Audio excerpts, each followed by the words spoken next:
할렐루야, 할렐루야, 할렐루야. 하나님의 큰 자비가 오늘도 우리의 영혼을, 여러분들의 영혼을 덮기를 소망합니다. 우리 하나님 말씀 봅니다. 마태복음 27장 46절 말씀입니다. 우리 다 함께 봉독하겠습니다. 제9시쯤에 예수께서 크게 소리질러 이르시되 엘리 엘리 라마 사박다니 하시니 이는 곧 나의 하나님 나의 하나님 어찌하여 나를 버리셨나 하니라. 아멘. 오늘 가상칠언 네 번째 이야기입니다. 오늘 주제입니다. 따라해 주시기 바랍니다. 엘리 엘리 라마 사박다니. 이 뜻은 아람어로서 나의 하나님 어찌하여 나를 버리시나이까 라는 뜻으로서 시편 22편에 나오는 그 구절을 예수님께서 인용하신 것이에요. 이 말씀은 내 하나님이여 어찌하여 나를 버리시나이까, 어찌 나를 멀리하여 돕지 아니하시오며 내 신음소리를 듣지 아니하시나이까. 이 말씀을 인용하여 우리 주님은 구약의 성취자로서 또 말씀을 전하신 것입니다. 우리 예수님의 이 선언에서 우리는 십자가에 대한 깊은 이해를 가지게 될 것입니다. 그 첫 번째로 하나님은 정말 예수님을 버리신 것입니다. 하나님 아버지는 정말 예수님을 버리셨습니다. 아버지 하나님과 아들 예수님은 태초전부터 함께 하신 분이십니다. 아버지와 아들은 하나이시며 온전한 유대관계와 친밀함을 가지고 계신 분이었습니다. 아버지 안에 아들이 계시며 아들 안에 아버지가 계셨습니다. 심지어 어느 정도로 하늘아버지와 아들 하나님은 긴밀한 가운데 있었느냐, 우리 주님이 말씀하시기를, 빌립에게 말씀하시기를 나를 본 거로 아버지를 보았다라고 하였습니다. 이에 대한 말씀이 요한복음 14장 8, 9절에 나오는데요.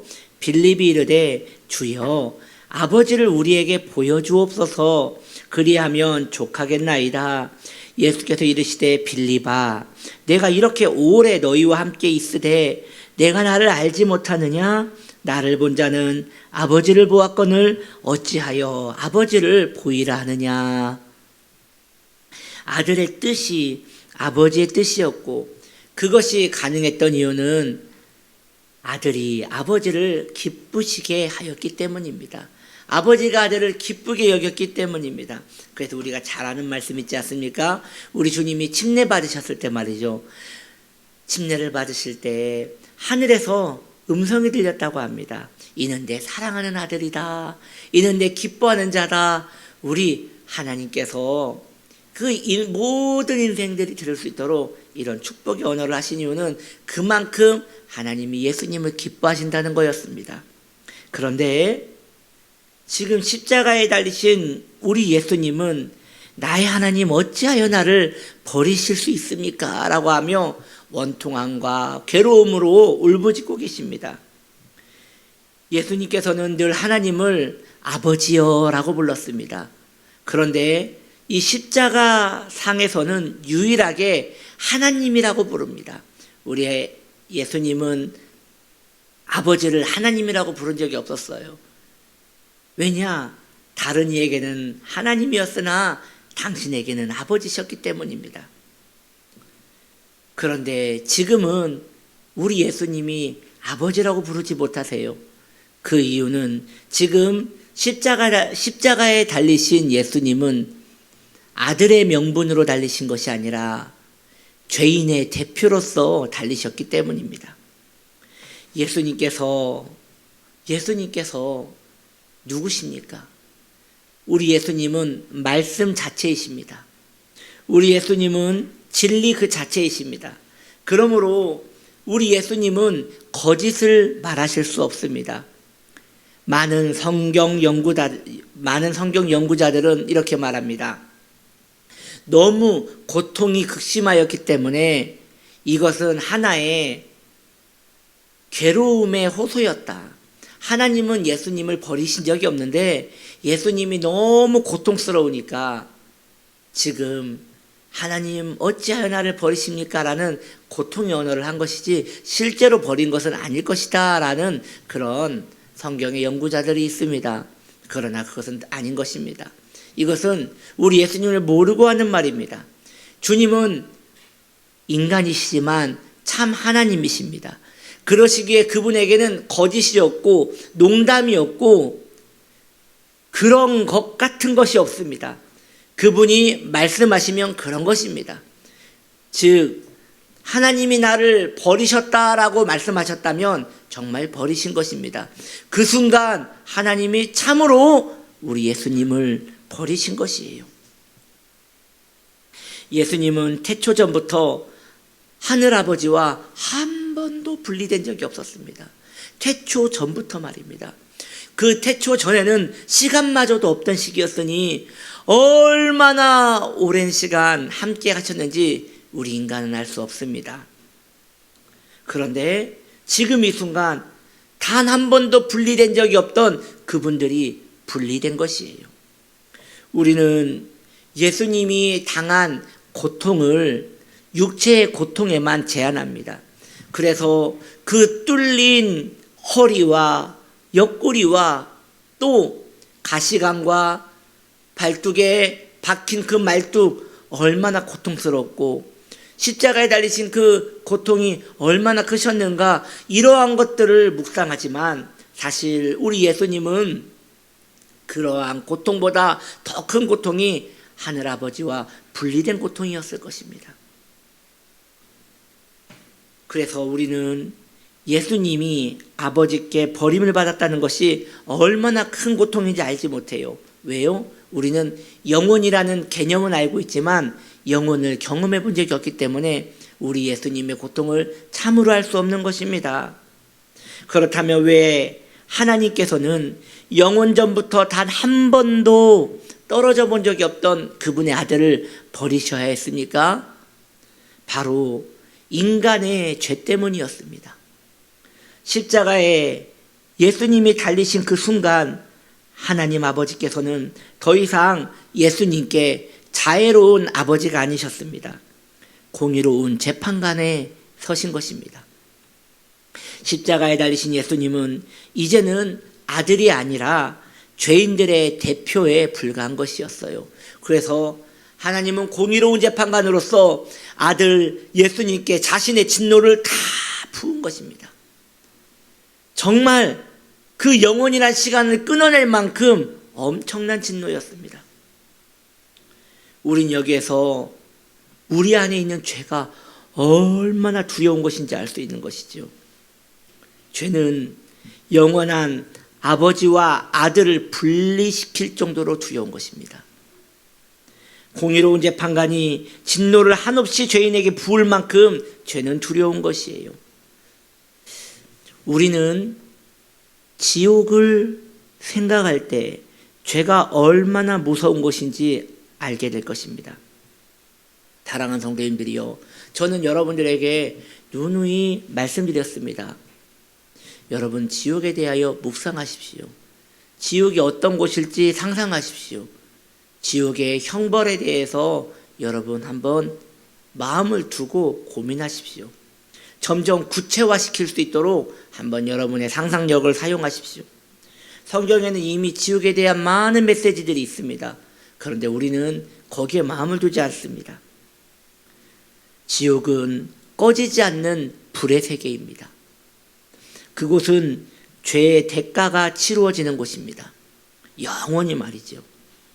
그곳은 계속 불타고 있지만 소멸되지 않는 곳이어서 구더기 한 마리도 타 없어지지 않는 곳이라고 하였습니다. 고통은 계속 증가하지만 거기에서 생명은 사라지지 않는 것이에요. 영원히 고통받는 생명입니다. 저주받은 생명이지요. 그러므로 누구도 지옥을 감당할 수 없습니다. 에드워드 목사님은 지옥을 표현할 때 오늘보다 내일이 더 고통스럽고 내일보다 그 다음날이 고통스럽다고 하였습니다. 그래서 그 시간이 영원히 더할수록 그 진노는 더 커져서 더 고통스럽다고 하였습니다. 반대로 천국도 그렇게 오늘보다 내일이 더 좋고 내일보다 더 좋은 곳이기 때문에 천국도 한없는 즐거움이라고 하였습니다. 우리는 천국 가야 합니다. 우리는 지옥에서 견딜 수가 없습니다. 그러나 지옥에 대한 고민과 지옥에 대한 고통과 스트레스가 없는 자는 지옥에 대해서 두려움이 없기 때문에 지옥을 피할 길을 찾지 않는 것입니다. 예수님께서 버림받으신 이유는 그만큼 죄를 미워하시는 하나님 앞에 서셨기 때문인 것이에요. 예수님께서는 죄인의 대표로서 모든 죄의 형벌을 온몸으로 다 받으셨습니다. 원래는 우리가 다 받아야 할 것이었어요. 원래는 우리가 지옥에 가야 하는 것이었어요. 예수님께서는 죄인된 우리 대신 모든 형벌을 다 당하셨고 우리의 영혼을 그 형벌에서 건져주신 것입니다. 지금도 마찬가지입니다.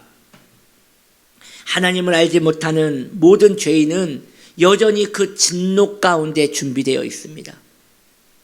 하나님께서는 죄 때문에 아들도 버리셨습니다.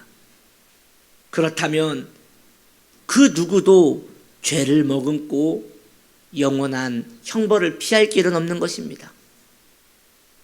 그렇다면 누구도 예외될 수 없는 이 고통을 왜 피하지 않는 것입니까? 왜 그것을 두려워하지 않는 것입니까?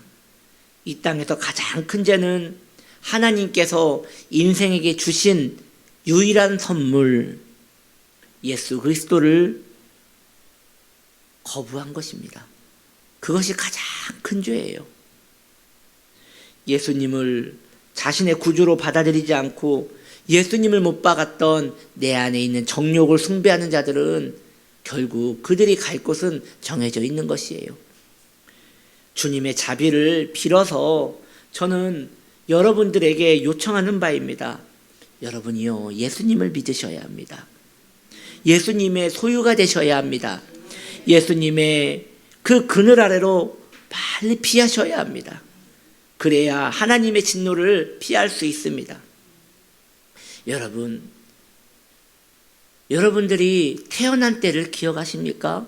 아마 기억이 잘 나지 않을 것입니다. 그렇다면 여러분이 10살 때를 기억하십니까? 아마 가물가물 몇 가지 기억이 날 것입니다. 여러분들은 30살 때의 모습이 40살의 모습이 기억나십니까? 지금 생각해 보면 화살을 당겨서 쏜 것 같이 어느새 지금 이 나이가 되지 않으셨습니까? 그렇다면 남은 세월은 길 것 같습니까? 아닐 것입니다. 남은 세월도 그 내리달리는 화살과 같이 빠르게 지나갈 것이고 어느 순간 우리의 인생은 심판 앞에 서게 될 것입니다. 그러므로 오늘 구원을 준비하지 못한 자들은 그때에도 구원을 준비하지 못하는 것이니 깨어 하나님 앞에 자비를 구하기를 바랍니다. 두 번째, 저는 인간들의 무지함에 대하여 말씀드리기를 원합니다. 예수님께서 엘리 엘리 라마 사박다니라고 외치시니 그 말을 오해하고 십자가 밑에 있던 사람들은 말하기를 저가 엘리야를 부르나 보다라고 오해하였습니다. 이에 대한 말씀이 마태복음 27장 46절 47절에서 이야기하고 있습니다. 제가 읽겠습니다. 제9시쯤에 예수께서 크게 소리질러 이르시되 엘리 엘리 라마 사박다니 하시니 이는 곧 나의 하나님 어찌하여 나를 버리셨나이까 하는 뜻이라. 거기 섰던 자 중 어떤 이들이 듣고 이르되 이 사람이 엘리야를 부른다 하고. 이처럼 무지한 인간은 구원을 알지 못합니다. 예수님이 왜 십자가를 지셔야 했는지도 모릅니다. 미련한 인간은 자신의 생명이 영생에 비하면 얼마나 짧은지 이해하지 못합니다. 그리고 육신의 수완이 끝나는 날 자신이 어떻게 될지도, 자신이 영원한 불 속에 거해야 할지도 알지 못하는 것입니다. 여러분은 구원을 받으셨습니까? 여러분에게 구원이 가장 소중한 것은 맞습니까? 우리는 많은 것을 알고 있다고 생각합니다. 인간의 문명과 과학은 눈부시게 발달되었습니다. 지금 AI가 발전하는 것을 보십시오. 무서우리만큼 발전되고 있습니다.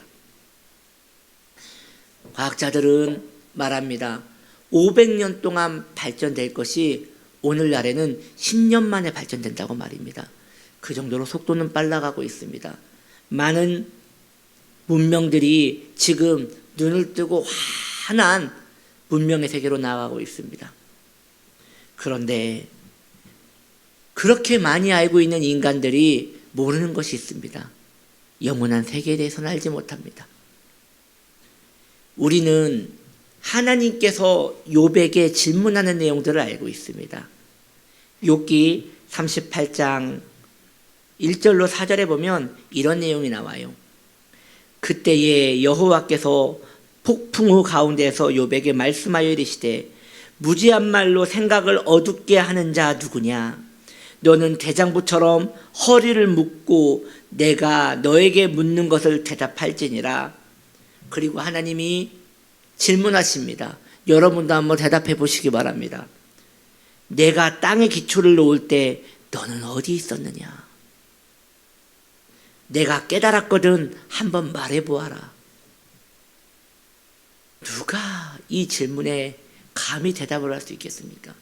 이게 한갓 인간인 것입니다. 무엇을 할 수 있단 말입니까? 최근에 뉴스에 엄청난 발전이라고 하면서 과학 문명을 자랑하는 내용을 보았습니다.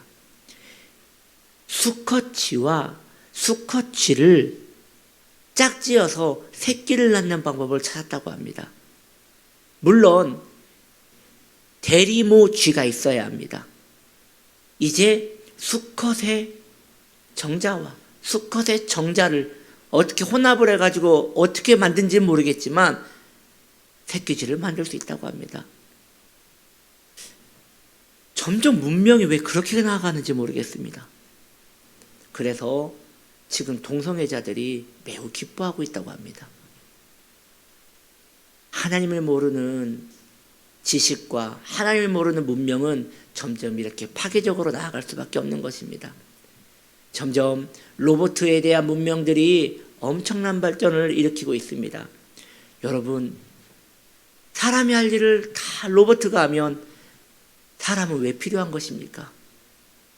점점 사람의 인구는 더 줄 것이고 이 땅에는 황폐함만 이를 것인데 영혼을 모르는 인간들은 계속 자기들이 알고 있는 바를 앞세우며 성공했다고 말합니다. 사랑하는 성도님들이요, 하나님을 모르는 지식은 아무것도 아닙니다. 영생을 모르는 지식은 아무것도 아닙니다. 저는 그러므로 우리 사랑하는 교회 학교 자녀들이 학업의 지식도 중요하고 문명에 대한 지식도 중요하지만 하나님을 아는 지식을 깨닫기를 원합니다. 우리 교회 학교 아멘. 하나님을 아는 지식을 여러분들이 먼저 가지셔야 합니다. 그걸 기초로 하여 거기에 문명이라는 건물을 세우십시오. 그래야지 여러분들의 미래에 선한 하나님의 은총이 있는 것입니다. 우리는 많은 것을 알고 있다 자부하지만 사실 아무것도 모르는 것입니다. 우리는 사실 구원에 대하여 안다고 하지만 가본 적도 없고 만난 적도 없기 때문에 우리는 구원을 잘 모릅니다. 데이비드 브레이너스라는 선교사님은 늘 두려움에 사로잡혀 살았습니다. 금방이라도 자신이 지옥에 갈 것 같은 두려움에 벌벌 떨며 살았습니다. 그걸 누구에게 상담도 못했어요. 왜냐하면 누가 봐도 자기는 신앙 좋은 사람같이 보이는데 자기가 느끼는 이 공포심을 감당을 못하는 것이에요. 어느 날 하나님께 간절히 기도하며 산속으로 산책을 하러 갔는데 거기에 주님이 주님의 영광을 잠깐 보여주셨습니다. 그때 누렸던 그 해방감이 너무 좋아서 그분은 이 영광을 더 보고 싶다고, 그 영광을 더 보고 싶다고 하다가 나이 30도 안 돼요. 천국에 가게 되셨습니다. 너무 천국의 영광을 그리워하다가 일찍 주님 품으로 가게 된 것이지요. 저는 여러분들에게 묻고 싶습니다. 여러분들은 천국의 영광을 보셨습니까? 여러분들은 하나님의 영광을 보셨습니까? 아마 그것을 보셨다면 이 땅의 모든 영광들은 썩어져가는 오물만도 못하게 보일 것입니다. 우리가 그런 것들을 보지 않았기에 먼 눈에는 뭐만 보인다고 그런 썩어질 것들만 사모하며 바라며 따라가게 된다는 것이죠. 여러분이요, 저는 여러분들에게 오늘 이 시간 좀 새로운 것들을 권하기 원합니다. 한번 이렇게 하나님 간구해 보십시오. 주님, 저에게도 주님의 영광을 조금만 보여주시라고. 주님의 영광을 조금만 보여주시라고. 빨리 죽을까 봐 못 구하겠습니까? 여러분, 이 땅에 사는 것 주님의 영광 없이 산다면 무슨 의미가 있겠습니까? 우리는 그러므로 구원을 안다고 하면서도 구원을 모르는 것이에요. 하나님을 안다고 하면서도 하나님을 모르는 것이에요. 지금 구원에 대한 확신을 가지고 계시다면 그것이 진짜 확신인지 계속 점검하십시오. 회심에 대한 자기 회개와 자기 부인에 대한 점검은 많을수록 좋은 것입니다. 구원받은 자는 지옥에 대하여 두려워합니다. 그래서 죄 없으신 예수님께서 십자가에 달리신 이유를 이해하기 시작합니다. 왜 아들이신 예수께서 아버지 하나님께 버림받으셔야 했는지를 이해하기 시작합니다. 그리고 그 자리에 내가 있어야 함을 이해하기 시작합니다. 그렇습니다. 구원은 이해되기 시작하는 겁니다. 이해할 수 없는 신의 세계가 내 지각에 인정되고 이해되는 시간이 바로 구원의 여정인 것입니다. 여러분들에게 그것이 있느냐고 저는 묻는 것이에요.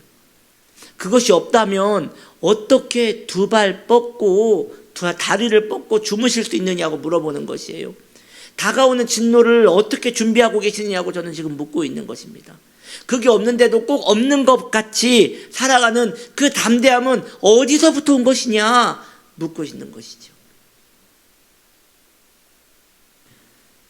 물론 구원받은 백성도 좌절할 수 있어요. 시험에 빠질 수 있고요. 잠시 무너져서 헤맬 수 있어요. 그러나 절대 십자가의 은혜는 잊지 못합니다. 이게 특징입니다. 구원받지 못한 사람은 교회에 나오는 것으로 만족합니다. 그것이 구원권을 따낸 것 같이 마음의 안정감을 가집니다. 이 마음의 안정감이 하나님으로부터 온 것인지 아니면 내가 만들어낸 것인지 내가 나에게 면죄부를 준 것은 아닌 것인지 흔들어 깨어보라는 것입니다. 사랑하는 성도님들이 모두 구원에 이르기를 소망하는 것은 이것은 간절한 목사의 소망이고 목사의 꿈인 것 같아요. 저에게 무슨 소망이 있겠습니까? 우리 성도님들이 다 구원받는 것이 소망이지 그 외에 무슨 소망이 있겠습니까? 여기에서 나중에 못 만날 사람이 있다고 한다면 얼마나 인생이 슬픈 것입니까? 구원은 신비입니다. 그래서 구원을 받으면 십자가가 이해가 되고 구원이 이해가 되며 그것이 내 안에 너무나 생생하게 와닿는 것입니다.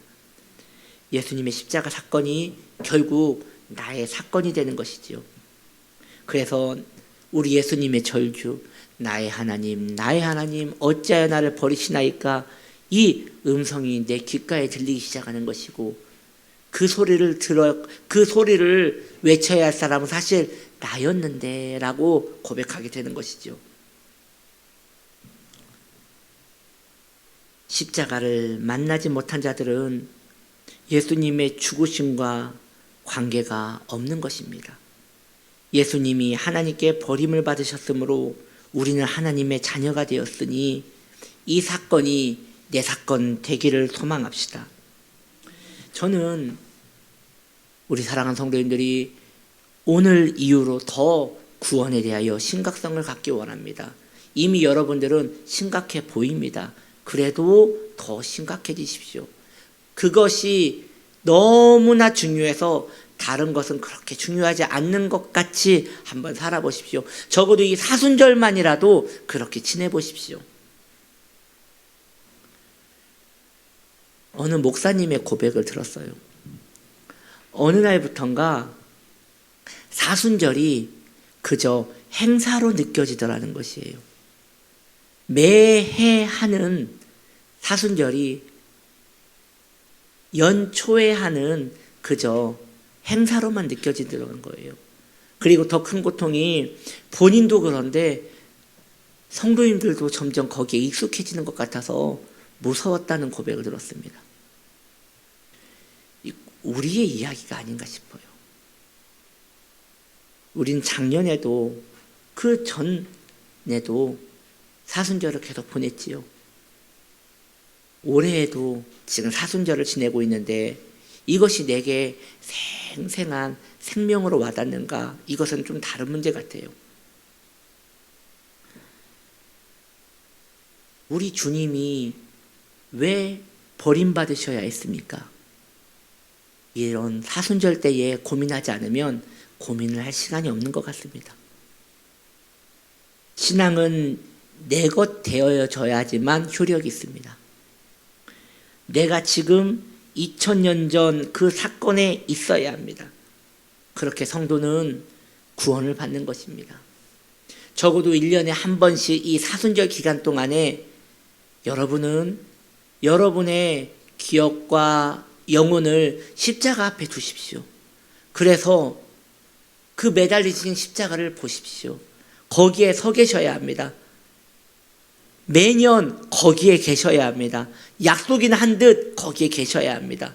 그저 절기를 지나가는 것이 아니라 거기를 여러분들이 서셔야 합니다. 우리가 처음에 불렀던 찬송가가 있어요. 147장 거기 너 있었는가 그때라는 찬송가인데 그 가사가 그것을 말하고 있지 않습니까? 거기 너 있었는가 그때에 주님 그 십자가에 달릴 때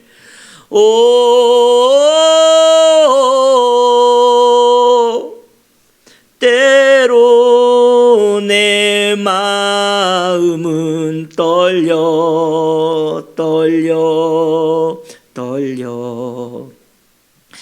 거기 너 있었는가 그때에 우리의 고백이어야 합니다. 그때에 너는 있었는가? 주님이 십자가 달리실 때 너는 지금 그 자리에 있었는가? 여러분이요, 신앙의 시간은 영생입니다. 그러기에 우리는 사실 과거와 현재와 미래라는 것이 의미가 없는 사람들입니다. 그 예가 무엇입니까? 바울은 말합니다. 우리의 시민권은 이미 천국에 있다고 말입니다.